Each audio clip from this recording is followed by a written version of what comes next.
The Lord said to Moses, "Tell Aaron and his sons to treat with respect the sacred offerings the Israelites consecrate to me, so they will not profane my holy name. I am the Lord. Say to them, for the generations to come, if any of your descendants is ceremonially unclean and yet comes near the sacred offerings that the Israelites consecrate to the Lord, that person must be cut off from my presence. I am the Lord. If a descendant of Aaron has an infectious skin disease or a bodily discharge, he may not eat the sacred offerings until he is cleansed. He will also be unclean if he touches something defiled by a corpse or by anyone who has an emission of semen. Or if he touches any crawling thing that makes him unclean, or any person who makes him unclean, whatever the uncleanness may be. The one who touches any such thing will be unclean till evening. He must not eat any of the sacred offerings unless he has bathed himself with water. When the sun goes down, he will be clean, and after that he may eat the sacred offerings, for they are his food. He must not eat anything found dead or torn by wild animals, and so become unclean through it. I am the Lord. The priests are to keep my requirements so that they do not become guilty and die for treating them with contempt. I am the Lord, who makes them holy. No one outside a priest's family may eat the sacred offering, nor may the guest of a priest or his hired worker eat it. But if a priest buys a slave with money, or if a slave is born in his household, that slave may eat his food. If a priest's daughter marries anyone other than a priest, she may not eat any of the sacred contributions. But if a priest's daughter becomes a widow or is divorced, yet has no children, and she returns to live in her father's house as in her youth, she may eat of her father's food.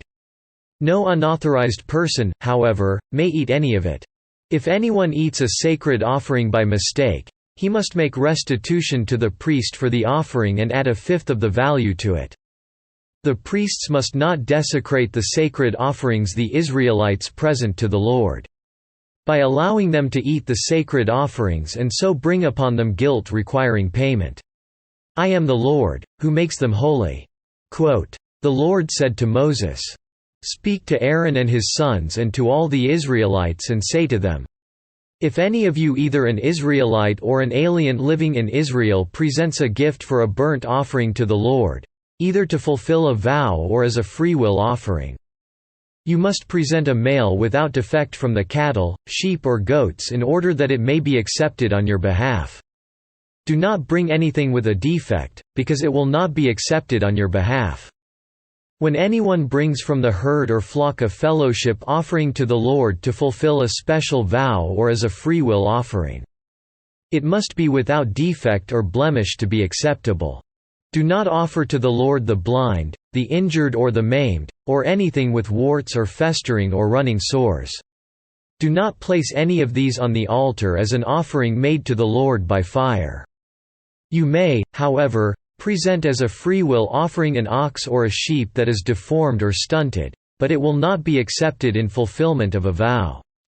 You must not offer to the Lord an animal whose testicles are bruised, crushed, torn or cut. You must not do this in your own land. And you must not accept such animals from the hand of a foreigner and offer them as the food of your God.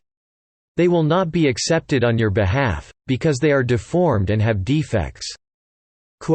The Lord said to Moses, "When a calf, a lamb or a goat is born, it is to remain with its mother for 7 days. From the 8th day on, it will be acceptable as an offering made to the Lord by fire.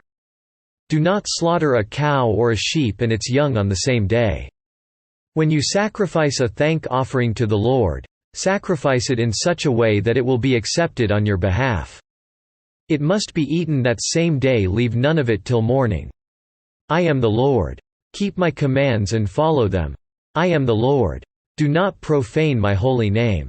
I must be acknowledged as holy by the Israelites. I am the Lord, who makes you holy. And who brought you out of Egypt to be your God. I am the Lord."